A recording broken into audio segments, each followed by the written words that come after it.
ఈ వీడియో ఒకసారి చూడండి. ఇతనికి ముస్లింలంటే ఎంత ద్వేషం అంటే అంత ద్వేషం అండి.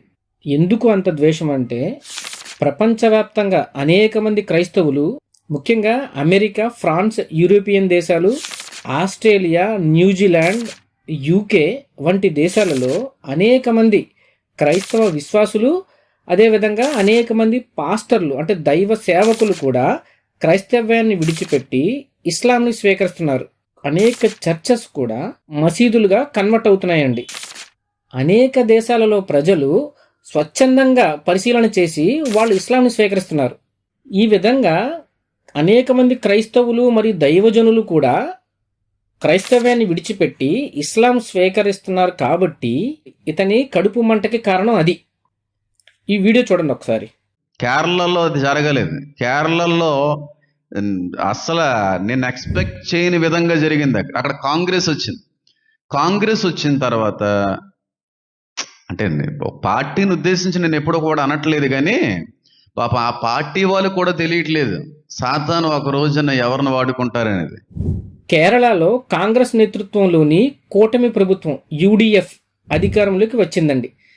దాని గురించి మాట్లాడుతున్నాడు ఈయన. నెక్స్ట్ చూడండి.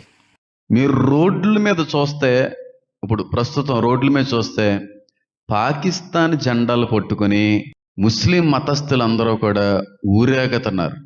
పాకిస్తాన్ జెండా మన భారతదేశంలోకి ఎందుకు రావాలి? దాంతో మనకు పనే ఉంది. అక్కడ కాంగ్రెస్ ప్రభుత్వం అధికారంలోకి వచ్చినందుకు ముస్లింలు అందరూ కూడా పాకిస్తాన్ జెండా పట్టుకొని ఊరేగుతున్నారంట. అది పాకిస్తాన్ జెండానా లేక వేరే జెండానా తర్వాత చూద్దాం. ముస్లింలు అందరికీ ఆపదిస్తున్నాడు ఇతను. ముస్లిం మతస్థులు అందరూ కూడా జెండాలు పట్టుకొని సెలబ్రేషన్ చేసుకుంటున్నారంట.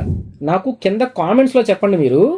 ఇప్పుడు తమిళనాడులో క్రైస్తవ వ్యక్తి అయినటువంటి జోసెఫ్ విజయ్ అనే అతను పెట్టిన పార్టీ టీవీకే తరపున అధికారంలోకి వచ్చాడు. ఇప్పుడు తమిళనాడులో ఉన్న క్రైస్తవ మతస్థులు అందరూ కూడా టీవీకే జెండాలు పట్టుకుని తిరుగుతారా? లేక ఆ పార్టీకి సంబంధించిన వారు, ఆ పార్టీకి మద్దతు తెలిపేవారు, ఆ పార్టీకి ఆ వ్యక్తికి అభిమానులుగా ఉన్నవారు జెండాలు పట్టుకుని సెలబ్రేషన్ చేసుకుంటారా? కానీ వీడు చూసారా, మొత్తం ముస్లిం మతస్థులకి అంటగడుతున్నాడు. మొత్తం ముస్లిం మతస్థులంట పాకిస్తాన్ జెండాలు పట్టుకుని తిరుగుతున్నారంట.